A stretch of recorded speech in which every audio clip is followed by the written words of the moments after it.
Welcome to the Savvy Spirit Podcast. I'm Sharon Moore, your host and creator of the Savvy Spirit Entrepreneur Program.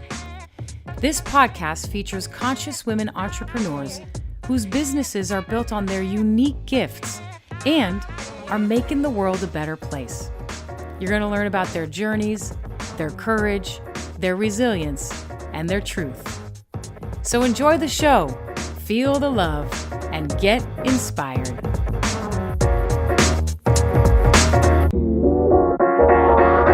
Okay, hi, and welcome back, everybody. Today, we are going to be spending time with Emily Quinn. Emily is a fundraising event consultant and a benefit auctioneer. And you heard me right, I did just say auctioneer. So, let's welcome Emily to the show. Welcome, Emily. Hi, Sharon. Thanks for having me. Of course. So, when I hear auctioneer, I can't help but have this vision of somebody at 250, 500, 700, sold to the woman in the back. Is that actually what's happening? Can you tell us a little bit about what this actually looks like? I can. It looks a little like that. The idea is more or less the same, but the difference between what you were describing and what happens at a benefit auctioneer has more to do with the mentation of the audience and what the vibe of the space is. So the type of auction that you were describing, usually those are liquidation or cattle or cars or property.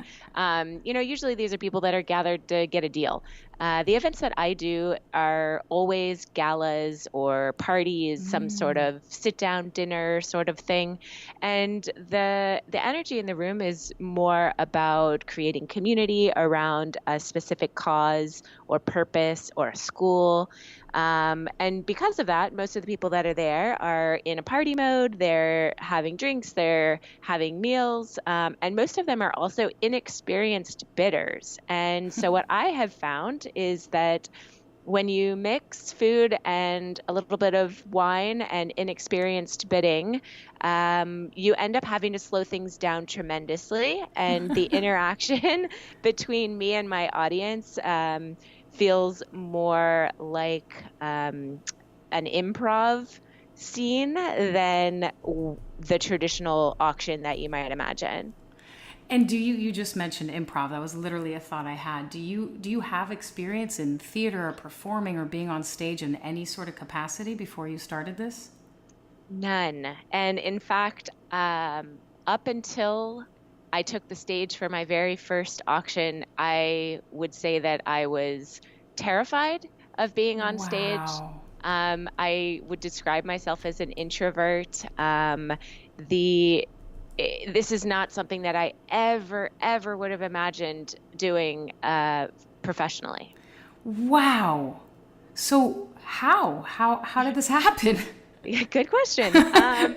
So despite being an introvert, I have always loved throwing parties and entertaining, mostly for the sense of bringing people together. I'm a connector. And as long ago as I can remember from when I was a child, anytime I would have a party, I would want people to bring something or draw something or share something to create a sort of a bigger sense of purpose. And that sort of has stuck with me. And in my late 20s, I was going through a divorce and had left teaching. I did not feel that I wanted to go back into teaching. And I stumbled upon an event that was at actually a bachelor firefighter auction. Sign me up, people. I know, right? I heard about the event. I couldn't go to the event. So a year later, I reached out to the organization and said, "Hey, I want to go to this event. I've never been to any kind of an auction." And they said, "That's great. We've got a date and a location, but we have nothing else planned." And so me, with all of my post-divorce newfound chutzpah, I decided that I would put together a proposal for them and told them that I had planned events in the past, which was true. I had planned my own wedding. And I went in and they hired me. And after that, I went all over the Bay Area ringing doorbells at firehouses asking for the single firemen. And along the way, I met one that has stuck around. He became my husband. Stop it. Yep. This is brilliant. I know. He was not one of my bachelors the first year. He was at my event. He's supported me. I did that event about 6 more times after. And basically what happened was the day of my event, the celebrity volunteer auctioneer that was supposed to do the auctioneering didn't show up. And so it was either me or some people in the audience that were trying to offer their skills, and I decided to do it myself. And as soon as I got up there, all the nerves were gone because I knew that I was doing it for a purpose. And I knew that it was really a moment of realizing that everything had come together, that I was throwing a party to raise money for a nonprofit, and everyone who was there was having fun and feeling great. And I knew right away that I was going to do more of these. And I have so many things to say. For starters, I think you just gave us all some dating advice. Wow. But also, I mean, what happened in you in that moment where they were looking for somebody in real time to go up and do the auction, and you said, I'm going to do it? What do you think happened internally in that moment? I think what happened internally was and it wasn't even that internal. There was a firefighter, a man, who came up to me and said, "There's no way you can do this. You've never done this before. I should do it." And I'll tell you, I had just a fire that burned up inside me and said, "This is my show." Wow. There was no way in that moment that I was going to let this guy tell me that I couldn't do anything, because up until that moment, my life at that time was on a course of massive change. And it was just listening and saying, absolutely not. This is mine. There's no reason I shouldn't do this. All these firefighters these are guys I know. These are guys I've handpicked that I have personal relationships with. This is my show. Oh my God, I just got chills hearing this. Wow. Talk about just, I am here and this is mine and I am owning it, people. Mm-hmm. That's exactly what it was. And honestly, I don't think I had ever had a moment like that. That was, I have goosebumps right now. I do too. That was a pivotal moment in my life where I very clearly heard the voice of spirit or universe or whatever it is saying, it's time. Absolutely. And what I hear in that is complete surrender. Like, you listened. Maybe that voice has been there all along, but we didn't listen. And this time you're like, I heard you. I got you. I'm doing this. I think it was that. And I think it was that in that moment, I also knew that there were times when I didn't listen, and I knew after that I should have listened. And so I think that the pivot point for me was that I had experiences where I was able to look back and say, I heard it, I didn't listen, and that was the wrong choice. And so what happened in that moment where it was, I wasn't gonna let that happen again. Wow. And so did that voice continue and guide you? Hey, it's time to be a business owner. Why don't we make a business out of this? Like, how did we go from this pivotal moment to a business doing exactly this? It was, in some ways it was slow, and in some ways it was fast and very clear. So the organization loved what I did. We doubled the amount of money they had ever made at this event. Wow. And they said, hey, we have this fall event that we used to do, and we haven't been doing it because nobody knew what to do. Do you want to do this event?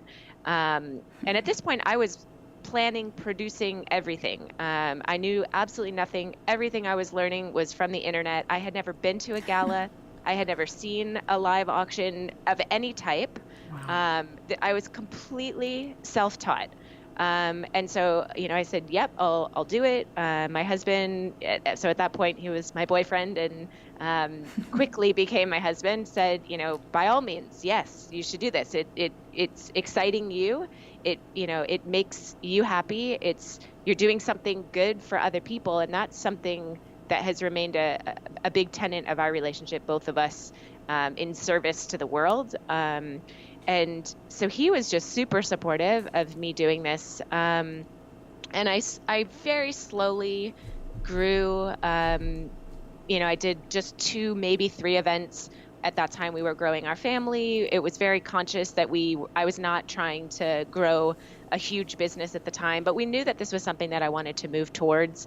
And so he and I really got very strategic about it. And we realized right away that planning and producing the events was too much bandwidth for me, especially as we were growing our family. Mm-hmm. So we did a little research and we discovered that I could niche down a little bit more.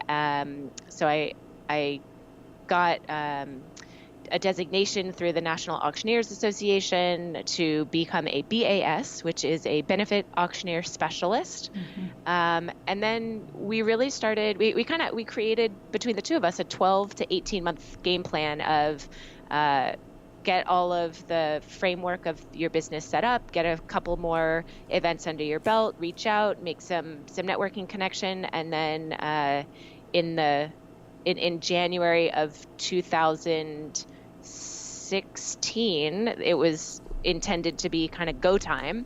And so I went. Of course you did. Yeah. And it's funny, you just said, and so I went. What I keep picking up from your stories is yes.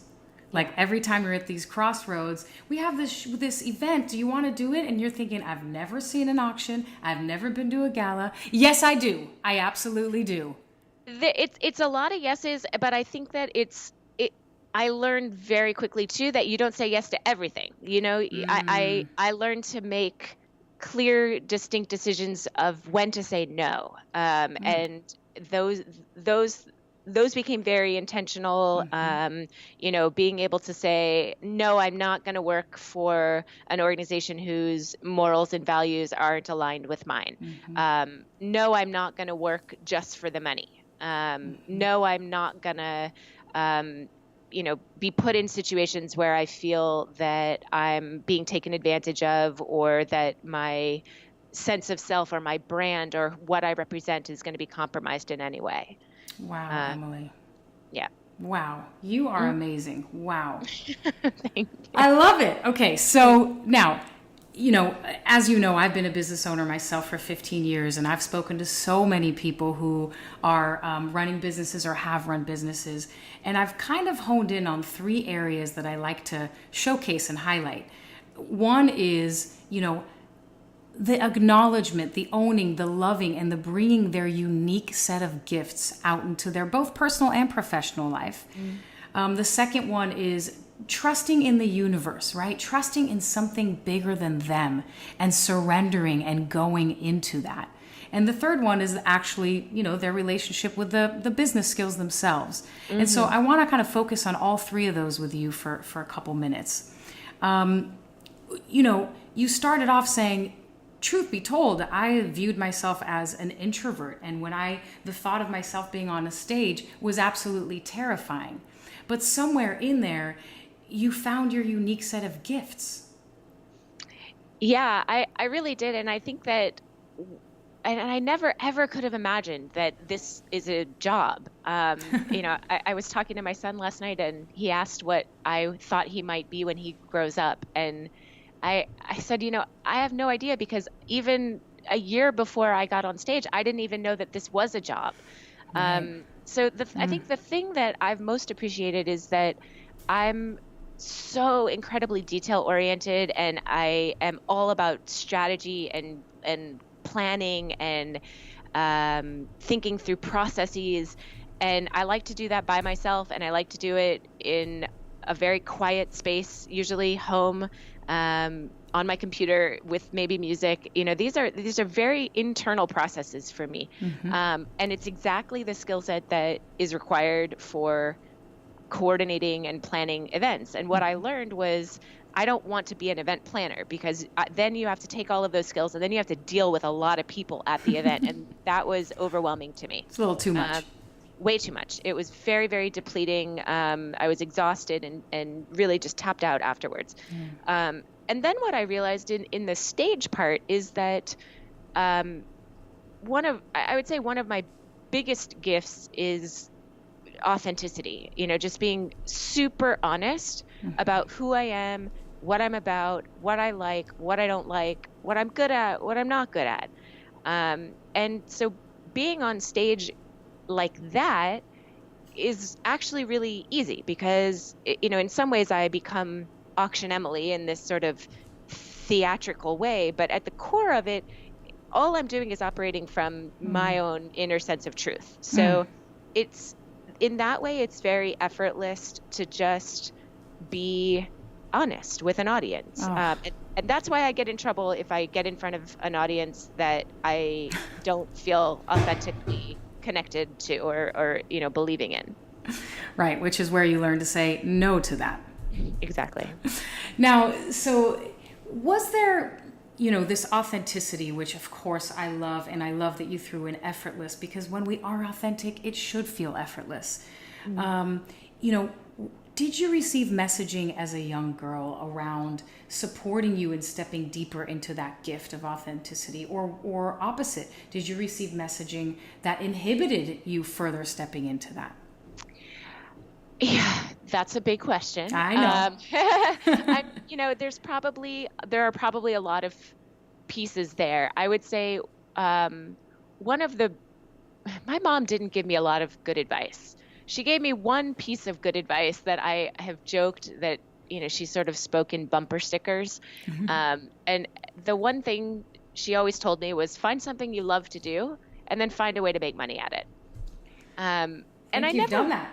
I really have. And I didn't understand how important that message was until very recently. I tried a lot of other jobs, and all along the way I thought, yep, don't like that.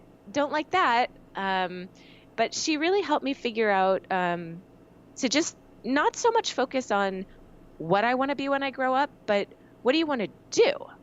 What does your everyday life look like in your job? And I think that as I'm reflecting with my own children, that's a distinction that I think is missed a lot, that sometimes we think we need to know what we want to do when we grow up, as far as what our job title is going to be. But really it comes down to, what do you want to do every day? Wow. There's your bumper sticker. What do you want to do every day? Every day, yeah. Yeah. For me, I can't have the kind, I couldn't be a graphic designer who sits, and does the same type of thing every day. One of what I've learned is mundanity just crushes my soul. Yeah. I need change. I need difference. I need a beginning, a middle, and an end. I'm not a 20-year career kind of gal, punching a time card. I think that it took me a long time to realize what a badass I was. Yeah. And I think a lot of women struggle with that. Really, I think as girls, I think that it takes time to push against the constraints, and really understand that even if your gifts don't look like everyone else's, they're tremendously valuable, probably even more so because they don't look like everybody else's. Oh, can I get an amen? I'm right there with you. Yeah. And I tell you, Emily, we're sitting here talking over a Skype connection, and I am so inspired. I'm literally, my body temperature is hot. Your authenticity is so magnetic. It really is. Thank you. Of course, you've built a profession around it, but in your personal life, I mean, wow, I feel it even through the Skype connection. Thanks. It's because it's real. I know, exactly. And I couldn't agree with you more about some of the work that I do with the women that I work with is around what I call feminine conditioning. It's exactly what you just said, is if we want to step into our quote unquote badassness, to use your word, we have to go back and look at that conditioning we got as young girls and as young women. It continues. I think you're absolutely right. And I think that it was really pushed to the forefront of my awareness because my job is so male dominated. And it's male dominated and it's white male dominated. And the combination of those two things, I think in particular, because it on the surface appears to have to do with money. It really bothered me that so many of the people I was working with were women. Most of my clients are women. Most of my day-to-day interactions are with women. And it really bothered me that in this industry that's mainly the nonprofit world is so heavily female, and that when it comes down to asking for money and raising money, that there's this sense that we have to turn it over to a man. And what I really got to the point where I just couldn't tolerate it any longer was that this type of money conversation isn't about money. It's about heart. It's about feeling. It's about inspiring people to take action out of love, out of what they're feeling in their hearts. And to me, that's where women are just unstoppable. I know, right? I'm right there with you. Yeah. You maybe are bringing tears to my eyes. Now I went from like super high energy inspiration to now I'm like having beautiful, joyful tears. So eloquent and so true. So true.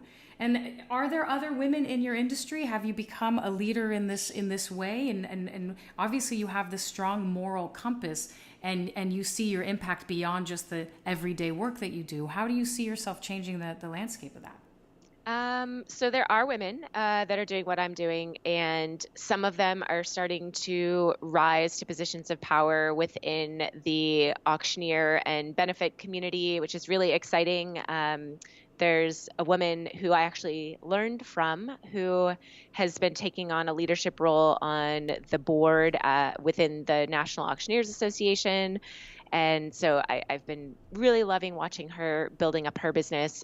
For me, and again, this is just how I approach the world. I like to share. I like to teach. I like to guide. My hope would be to find more people that I can bring under my umbrella, that I can train up, that I can teach my skills to, and send off in their ways. I do have a protege that I am working with, a female protege who I am very excited about. And I also have another young man who I'm excited about, who also happens to not be white. And so I'm excited. I feel like I'm niching myself even more in this direction of, bringing women and minorities into the work that I do. And again, because so many of my organizations provide service for girls and women and people of color. And I, again, feel very strongly that when it comes down to representing the fundraising component of this, it should be by women and minorities. Not always. It doesn't, it's not an either or, but I would just like to see more representation. Yeah. Beautiful, beautiful.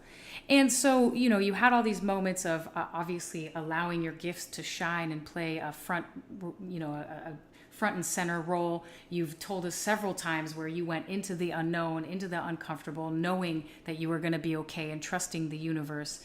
What about actual business skills? How did you navigate things like accounting and PR and email marketing messaging and database and all the actual business skills? How did that play out for you? So I love that you're asking that, because I think I truly wish that someone had asked me that as I was building my business, because or that there was a resource, a podcast or something that I knew could turn to. I had no idea how to run a business, and I still feel like I have no idea how to run a business. I started off by realizing that I needed some, customer client management something, or a CRM, some sort of software to figure out how to keep track of all these people that I was talking to. So I ended up finding a platform called Honeybook it's event specific. It doesn't, it doesn't apply directly to benefit auctioneering, but it was good enough. And the price was right. And I've grown my business and my customer management on that platform. I had no idea how to manage my expenses. I feel like I'm finally getting a grasp on that. For a long time, I used just a spreadsheet, and I inputted everything manually. Wow. And yeah, which is silly. And then I tried to use QuickBooks, and I don't know what I paid for it. I logged in, and that was as far as I got. I hated it. And so I canceled that, and now I use something called Wave app. That was recommended to me by another female business owner who's a little bit further along in her career. And then after that, once I started having clients, I started talking to other female business owners and asking for tips and tricks and things that they're doing, and trying to now I guess I feel like I'm kind of backpedaling in that regard. My business grew much faster than I expected. And so really the first year, 2016, I was just treading water, just barely keeping my head afloat, managing my events and the workload. And then 2017, I started to try to get some systems in place, and I hired an assistant. And then now I have hired a business development consultant who is helping me create some automation in my work and helping me create a online course. So I feel like I'm starting to figure out how to run a business. But I did have a really great experience probably 2 years ago talking to my dad, who grew a very large retail company from the ground up, and then he retired maybe 15 years ago. It was a big Fortune 500 company, and I talked to him recently and was like, "Oh my God, I don't know what I'm doing. I feel like I'm just treading water. I don't know what I don't know." And he said, "That pretty much sounds like entrepreneurism." And so true. It really helped me appreciate that sometimes when I feel that way, I feel like I'm going to just die. And then now it's sort of flipped how I approach that, to taking that energy and feeling inspired. Like, yes, that means I'm doing it. Yeah. Every day I'm learning. So far, I do want to give a shout out to Mom and Dad, because they both played a nice role here. Thanks. But I do want to offer this reflection both to you and the listeners that, and I've heard this before, we do have to kind of stumble a little bit in the beginning, and yes, find out how to do accounting and find out how to do the client stuff. Even if we're doing it on a spreadsheet, there is a learning that we need. And then we get to that point where, okay, I'm comfortable now delegating. I'm comfortable now getting a consultant to help me with automation. So there's that groundwork, and then there's the sifting through, kind of again bringing it back to your yes and no. Okay, what in these necessary quote unquote business skills is getting me closer to my actual gift, and what is taking me away? Okay, I'm going to delegate the things that are taking me away. That's what I kind of heard in your story. I would say yes to all of that. And beyond, I like how you put it. It's getting you closer to your gifts, not necessarily to growing your business. And those are very different ways to approach entrepreneurism. A lot of the material that I was coming across in growing your consulting business, and that a lot of that field is dominated by men. And there's this sense that the goal is to make as much money as possible. And my feeling is, yes, I want to make as much money as possible, but I don't want to work harder to do it. Right. I want to work smarter to do it. And so one piece of advice that I came across that has been really valuable to me was to make a list of, give or take, the 10 activities that you spend time on in your business.